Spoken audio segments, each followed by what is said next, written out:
Next topic है trade receivables and trade payables. Trade receivables और debtors वो person है जिनको बिजनेस ने क्रेडिट पे सेल की होती है, और ट्रेड पेबल्स और क्रेडिटर्स वो पर्सन है जिनसे बिजनेस ने क्रेडिट पे परचेजेस किए होते हैं। दैट मीन्स ट्रेड रिसीवेबल से कैश रिसीव करना होता है और ट्रेड पेबल को कैश पे करना होता है। ट्रेड रिसीवेबल्स बिजनेस का एसेट होते हैं और ट्रेड पेबल्स बिजनेस की लाइबिलिटी होते हैं। Trade discount. Trade discount is a discount given on bulk buying. जब भी बिजनेस लार्ज क्वांटिटी में परचेज करता है, बल्क क्वांटिटी में परचेज करता है, तो सप्लायर जो डिस्काउंट देता है it is called trade discount. और ये अकाउंटिंग में कहीं रिकॉर्ड नहीं होता, इसकी कोई जर्नल एंट्री नहीं होती। Cash discount. Cash discount is a discount given on early और prompt payment, it is also called early settlement discount. अगर कोई भी ट्रेड रिसीवेबल ड्यू डेट से पहले अकाउंट सेटल कर दे, जल्दी पेमेंट कर दे, या हम ट्रेड पेबल को जल्दी पेमेंट कर दें, ड्यू डेट से पहले पेमेंट कर दें, तो या तो कैश अलाउ होगा या कैश रिसीव्ड होगा। दोनों की अमाउंट्स क्वेश्चन में गिवन होंगी। आपने सिर्फ ट्रीटमेंट याद रखनी है कि कैश अलाउड एक्सपेंस है और cash received is other income. General entry कभी उसमें एग्जाम में टेस्ट नहीं होगी। सिर्फ क्लासिफिकेशन याद रखनी है, ट्रीटमेंट याद रखनी है कि डिस्काउंट अलाउड एक्सपेंस है और डिस्काउंट रिसीव्ड अदर इनकम है। प्रैक्टिस क्वेश्चन नंबर 2 पे आते हैं। इसकी भी जर्नल एंट्रीज पास करनी है, ट्रांजैक्शंस गिवन है, तो आंसर शीट पे चलते हैं। सबसे पहले कह रहा है इन्वेस्टेड कैपिटल 50,000 इन बैंक अकाउंट। तो दो अकाउंट्स को सबसे पहले आइडेंटिफाई करें। दो अकाउंट्स है बैंक और कैपिटल। बैंक की नेचर है एसेट, कैपिटल की नेचर है कैपिटल। बैंक में अमाउंट इन्वेस्ट कर रहे हैं, बिजनेस के पॉइंट ऑफ व्यू से सोचें, बिजनेस के परस्पेक्टिव से सोचें, बैंक की अमाउंट इंक्रीज कर रही है। सिमिलरली कैपिटल की अमाउंट भी इंक्रीज कर रही है। एसेट इंक्रीज करेगा तो डेबिट, कैपिटल इंक्रीज होगा तो क्रेडिट। जनरल एंट्री क्या बनेगी? जनरल एंट्री बनेगी bank account debit, capital account credit.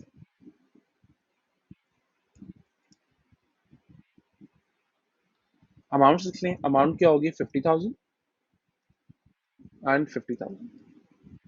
Transaction number 2, to cash 15,000 from the bank account. Withdraw किए आपने, इसका मतलब। तो दो अकाउंट्स को आइडेंटिफाई कर लें। एक है कैश, एक है बैंक। कैश की नेचर है एसेट, बैंक की नेचर है एसेट।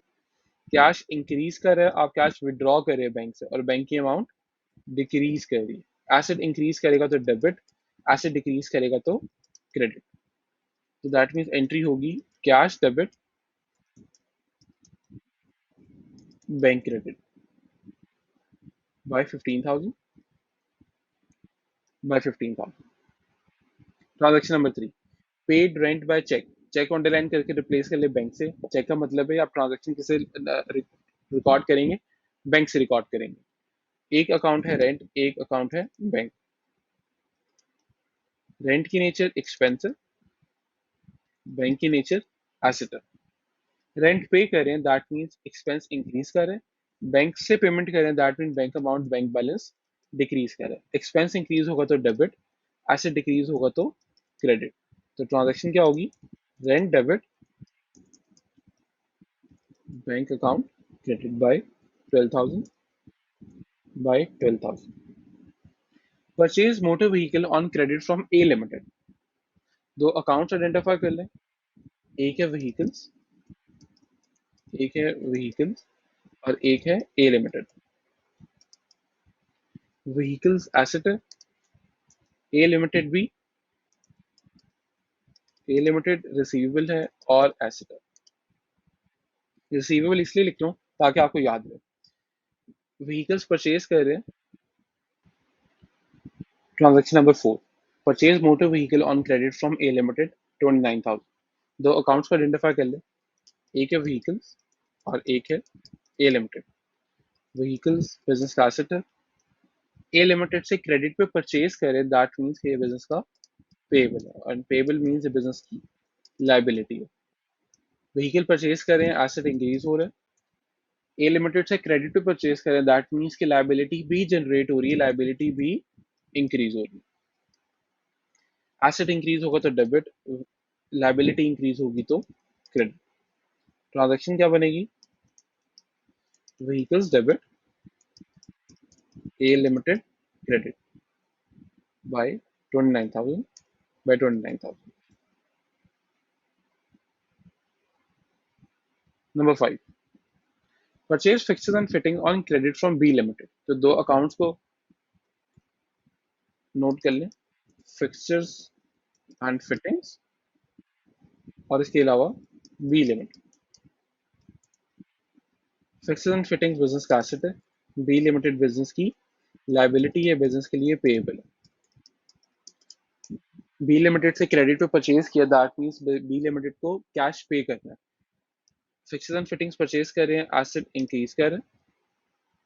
बी लिमिटेड से क्रेडिट पे परचेज करें, दैट मीन्स लाइबिलिटी जनरेट हो रही है, ये भी इंक्रीज हो रही है। एसेट इंक्रीज होगा तो डेबिट, लाइबिलिटी इंक्रीज होगी तो क्रेडिट। ट्रांजेक्शन क्या बनेगी? Fixtures fixtures and fittings debit, B limited credit by 11,000 by 11,000। Paid advertisement by cheque, cheque को रिप्लेस कर लें बैंक से। दो अकाउंट आइडेंटिफाई कर लें, एडवर्टाइजमेंट एंड बैंक। एडवर्टाइजमेंट की नीचे एक्सपेंस, बैंक हमारा एसेट है। एडवर्टाइजमेंट पे करें, दैट मीन्स एक्सपेंस इंक्रीज कर रहा है। बैंक से पे कर रहे हैं, बैंक बैलेंस, बैंक अमाउंट हमारी डिक्रीज कर रही है। एक्सपेंस इंक्रीज होगा तो डेबिट, एसेट डिक्रीज होगा तो क्रेडिट। ट्रांजैक्शन क्या बनेगी? Advertisement debit, bank account credit by 8,000 by 8,000। Transaction number 7, sold motor vehicles on credit to C limited. दो अकाउंट्स को आइडेंटिफाई करें, C limited and vehicles. C limited receivable है, asset है, vehicles भी एसेट है। C limited को credit पे sale कर रहे हैं, दैट मींस सी लिमिटेड से सब्सिक्वेंटली कैश रिसीव करना है। तो एसेट इंक्रीज हो रहा है, एसेट जनरेट हो रहा है, और ये एसेट हमारा डिक्रीज हो रहा है सेल करने की वजह से। एसेट इंक्रीज हो तो डेबिट, एसेट डिक्रीज हो तो क्रेडिट। ट्रांजेक्शन क्या होगी? C limited debit, vehicles credit by 17,000 by 17,000। Return some of the fixed and fittings costing 3,000 to B limited. तो बी लिमिटेड को हमने क्रेडिट पे परचेज किए हुए फिक्स्ड एंड फिटिंग्स रिटर्न करती हैं। तो दो अकाउंट्स को आइडेंटिफाई करें, B limited and fixtures and fittings. B limited जो है पेबल है, that means liability. Fixtures and fitting business का एसेट है। फिक्सचर्स एंड फिटिंग्स रिटर्न कर दी हैं, दैट मीन्स जो हमारे पे लाइबिलिटी थी पेमेंट करने की वो डिक्रीज हो गई है, और एसेट भी हमारा बिजनेस का डिक्रीज हो गया। Asset,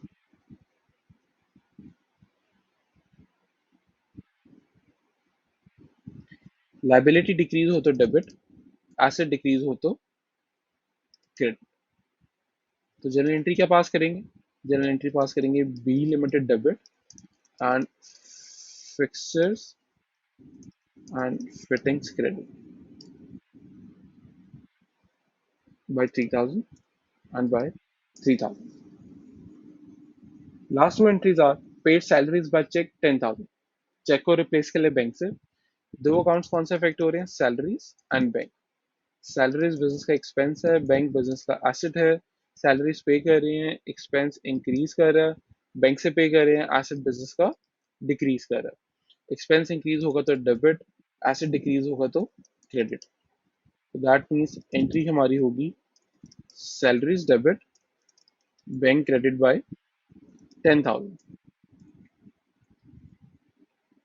Number 10 is the owner took 17,000 from bank account for his own personal use. So personal use को अंडरलाइन करके लिख लें ड्राइंग से। तो दो अकाउंट आइडेंटिफाई करें, ड्राइंग्स, बैंक।